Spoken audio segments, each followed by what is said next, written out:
Okay, ladies and gentlemen, here we are, the last chapter of Harry Potter and the Sorcerer's Stone.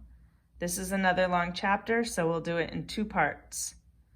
Chapter 17, The Man with Two Faces. It was Quirrell. You? Gasped Harry. Quirrell smiled. His face wasn't twitching at all. Me, he said calmly. I wondered whether I'd be meeting you here, Potter. But I thought... Snape. Severus? Quirrell laughed, and it wasn't his usual quivering treble either, but cold and sharp. Yes, Severus does seem the type, doesn't he? So useful to have him swooping around like an overgrown bat. Next to him, who would suspect poor, stuttering Professor Quirrell? Harry couldn't take it in. This couldn't be true. It couldn't. But Snape tried to kill me. No. I tried to kill you.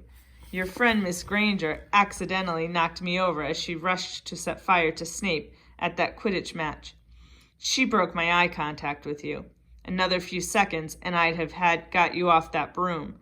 I'd have managed it before then if Snape hadn't been muttering a counter curse trying to save you. Snape was trying to save me? Of course, said Quirrell coolly. Why do you think he wanted to referee your next match? He was trying to make sure I didn't do it again.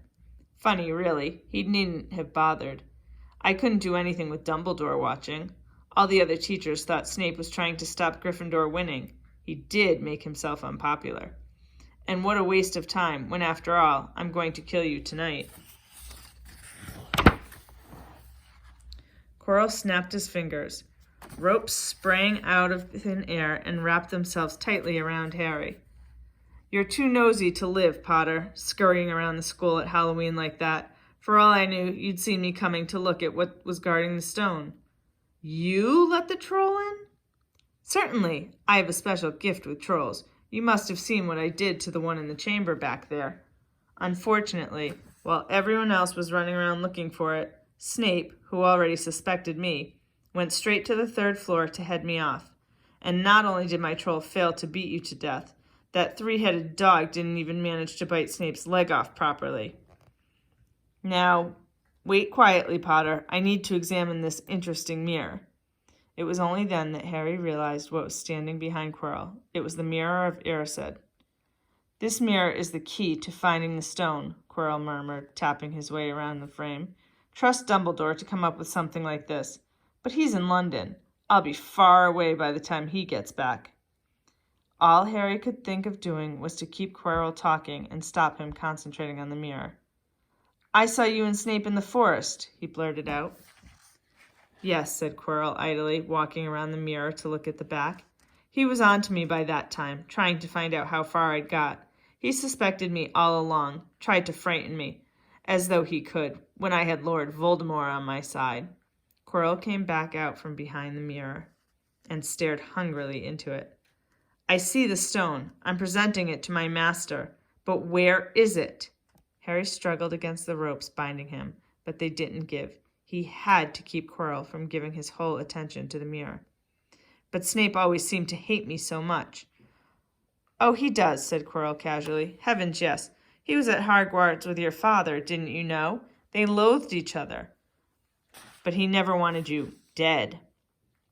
But I heard you a few days ago, sobbing. I thought Snape was threatening you. For the first time, a spasm of fear flitted across Quirrell's face. Sometimes, he said, I find it hard to follow my master's instructions. He is a great wizard, and I am weak. You mean he was there in the classroom with you? Harry gasped. He is with me wherever I go, said Quirrell quietly. I met him when I traveled around the world. A foolish young man I was then, full of ridiculous ideas about good and evil. Lord Voldemort showed me how wrong I was. There was no good and evil, there is only power, and those too weak to seek it. Since then, I have served him faithfully, although I have let him down many times. He has had to be very hard on me, Quirrell shivered suddenly. He does not forgive mistakes easily. When I failed to steal the stone from Gringotts, he was most displeased. He punished me, decided he would have to keep a closer watch on me. Quirrell's voice tailed away. Harry was remembering his trip to Diagon Alley, How could he have been so stupid? He'd seen Quirrell there that day, shaken hands with him in the leaky cauldron. Quirrell cursed under his breath. I don't understand. Is the stone inside the mirror? Should I break it? Harry's mind was racing. What I want more than anything else in the world at the moment, he thought, is to find the stone before Quirrell does. So if I look in the mirror, I should see myself finding it, which means I'll see where it's hidden. But how can I look without Quirrell realizing what I'm up to? He tried to edge to the left to get in front of the glass without Quirrell noticing, but the ropes around his ankles were too tight. He tripped and fell over. Quirrell ignored him. He was still talking to himself. What does this mirror do? How does it work? Help me, master. And to Harry's horror, a voice answered, and the voice seemed to come from Quirrell himself. Use the boy! Use the boy! Quirrell rounded on Harry. Yes, Potter, come here. He clapped his hands once, and the ropes binding Harry fell off. Harry got slowly to his feet. Come here, Quirrell repeated. Look in the mirror and tell me what you see. Harry walked towards him. I must lie, he thought desperately. I must look and lie about what I see, that's all. Quirrell moved close behind him. Harry breathed in the funny smell that seemed to come from Quirrell's turban. He closed his eyes, stepped in front of the mirror, and opened them again. He saw his reflection, pale and scared, looking at first. But a moment later, the reflection smiled at him. It put its hand into its pocket and pulled out a blood-red stone. It winked and put the stone back in its pocket. And as it did so, Harry felt something heavy drop into his real pocket. Somehow, incredibly, he'd got the stone. Well, said Quirrell impatiently, what do you see? Harry screwed up his courage. I see myself shaking hands with Dumbledore, he invented.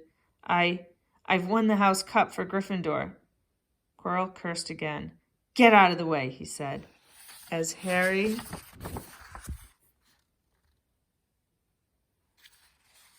moved aside, he felt the Sorcerer's Stone against his leg. Dare he make a break for it?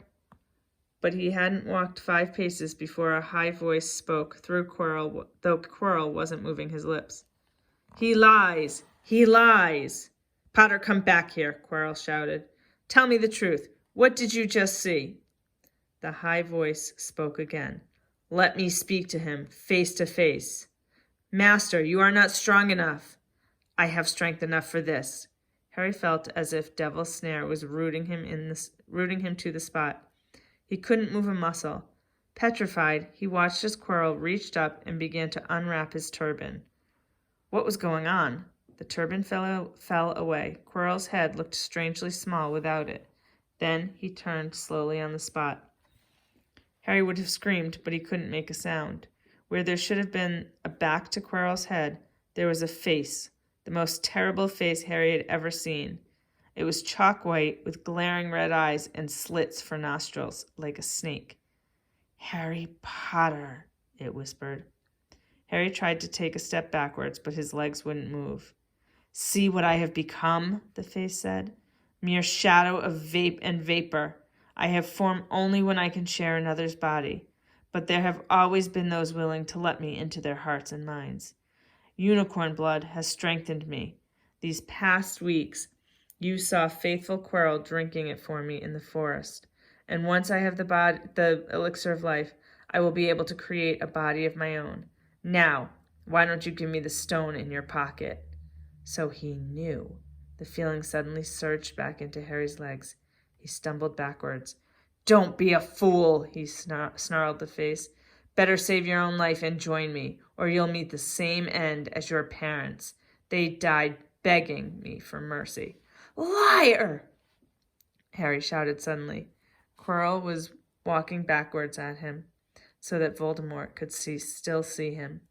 The evil face was now smiling. How touching, he hissed. I always value bravery. Yes, boy, your parents were brave. I killed your father first, and he put up a courageous fight.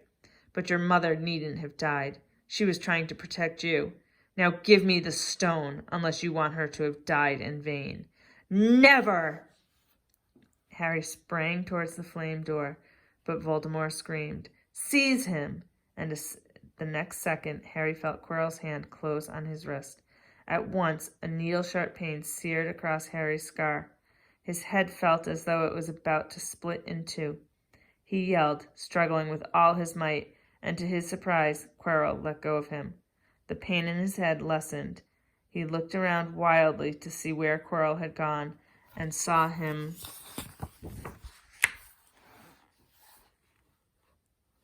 hunched in pain, looking at his fingers. They were blistering before his eyes. "Seize him! Seize him!" shrieked Voldemort again, and Quirrell lunged, knocking Harry clean off his feet, landing on top of him, both hands around Harry's neck. Harry's scar was almost blinding him with pain, yet he could see Quirrell howling in agony. "Master, I cannot hold him. My hands! My hands!" And Quirrell, though pinning Harry to the ground with his knees, let go of his neck and stared, bewildered, at his own palms. Harry could see they looked burnt, raw, red, and shiny. "Then kill him, fool, and be done!" screeched Voldemort. Quirrell raised his hand to perform a deadly curse, but Harry, by instinct, reached up and grabbed Quirrell's face. "Ah!" Quirrell rolled off him, his face blistering too, and then Harry knew. Quirrell couldn't touch his bare skin, not without suffering terrible pain. His only chance was to keep holding hold of Quirrell, keep him in enough pain to stop him doing a curse.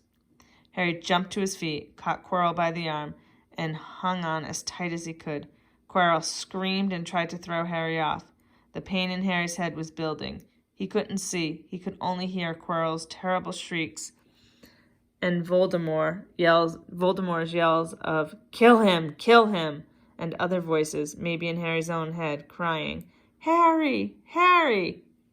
He felt Quirrell's arm wrenched from his grasp, knew all was lost, and fell into blackness. Down, down, down. Something gold was glinting just above him. The snitch. He tried to catch it, but his arms were too heavy. He blinked. It wasn't the snitch at all. It was a pair of glasses. How strange. He blinked again. The smiling face of Albus Dumbledore swam into view above him. "Good afternoon, Harry," said Dumbledore. Harry stared at him. Then he remembered. "Sir, the stone! It was Quirrell! He's got the stone! Sir, quick!" "Calm yourself, dear boy. You are a little behind the times," said Dumbledore. "Quirrell does not have the stone." "Then who does? Sir, I—" "Harry, please relax, or Madame Pomfrey will have me thrown out." Harry swallowed and looked around him. He realized he must be in the hospital wing. He was lying in a bed with white linen sheets, and next to him was a table piled high with what looked like half the sweet shop. "Tokens from your friends and admirers," said Dumbledore, beaming. "What happened down in the dungeons between you and Professor Quirrell is a complete secret. So, naturally, the whole school knows. I believe your friends, Misters Fred and George Weasley, were responsible for trying to send you a lavatory seat. No doubt they thought it would amuse you. Madame Pomfrey, however, felt it might not be very hygienic, and confiscated it." "How long have I been here?" 3 days. Mr. Ronald Weasley and Miss Granger will be most relieved you have come round. They have been extremely worried." "But, sir, the stone—" "I see you are not to be distracted. Very well. The stone. Professor Quirrell did not manage to take it from you. I arrived in time to prevent that, although you were doing very well on your own, I must say. You got there? You got Hermione's owl? We must have crossed in mid-air. No sooner had I reached London than it became clear to me that the place I should be was the one I had just left. I arrived just in time to pull Quirrell off of you." "It was you? I feared I might be too late. You nearly were. I couldn't have kept him off the stone much longer." "Not the stone, boy. You. The effort involved nearly killed you. For one terrible moment there, I was afraid it had. As for the stone, it has been destroyed." "Destroyed?" said Harry blankly. "But your friend, Nicholas Flamel." "Oh, you know about Nicholas?" said Dumbledore, sounding quite delighted. "You did do the thing properly, didn't you?" "Well, Nicholas and I have had a little chat and agreed it's all for the best." "But that means he and his wife will die, won't they?" They have enough elixir stored to set their affairs in order, and then yes, they will die." Dumbledore smiled at the look of amazement on Harry's face. "To one as young as you, I'm sure it seems incredible, but to Nicholas and Purnell, It really is like going to bed after a very, very long day. After all, to the well-organized mind, death is but the next great adventure.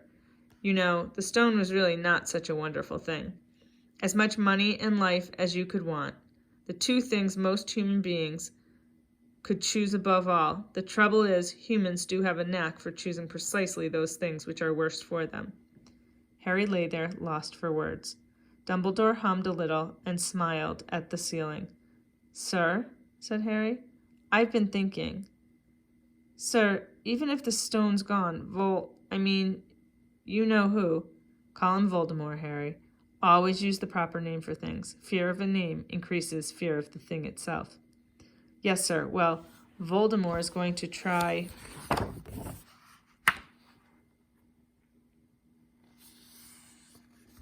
other ways of coming back, isn't he? He hasn't gone, has he?" "No, Harry, he has not. He is still out there, somewhere, perhaps looking for another body to share.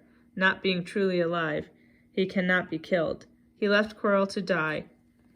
He shows just as little mercy to his followers as his enemies. Nevertheless, Harry, while you may only have delayed his return to power, it will merely take someone else who is prepared to fight what seems a losing battle next time. And if he is delayed again and again, why, he may never return to power." Harry nodded, but stopped quickly because it made his head hurt.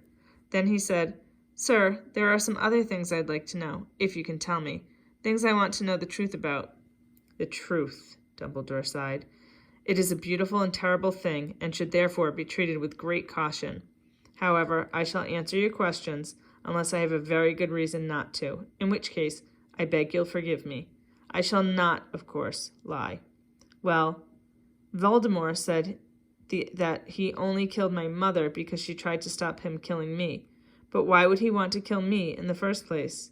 Dumbledore sighed very deeply this time. "Alas, the first thing you ask me I cannot tell you. Not today, not now. You will know one day. Put it from your mind for now, Harry. When you are older, I know you hate to hear this. When you are ready, you will know." Harry knew it would be no good to argue. "But why couldn't Quirrell touch me?" "Your mother died to save you. If there is one thing Voldemort cannot understand, it is love. He didn't realize that love as powerful as your mother's for you leaves its own mark. Not a scar, no visible sign. To have been loved so deeply, even though the person who loved us is gone, will give us some protection forever. It is in your very skin. Quirrell, full of hatred, greed, and ambition, sharing his soul with Voldemort, could not touch you for this reason. It was agony to touch a person marked by something so good." Dumbledore now became very interested in a bird out on the windowsill, which gave Harry time to dry his eyes on the sheet. When he had found his voice again, Harry said, "And the invisibility cloak? Do you know who sent it to me?" "Ah, your father happened to leave it in my possession, and I thought you might like it." Dumbledore's eyes twinkled. "Useful things. Your father used it mainly for sneaking off to the kitchen to steal food when he was here. And there's something else." "Fire away." Okay, we're going to stop there for today. We will read the end of the chapter tomorrow.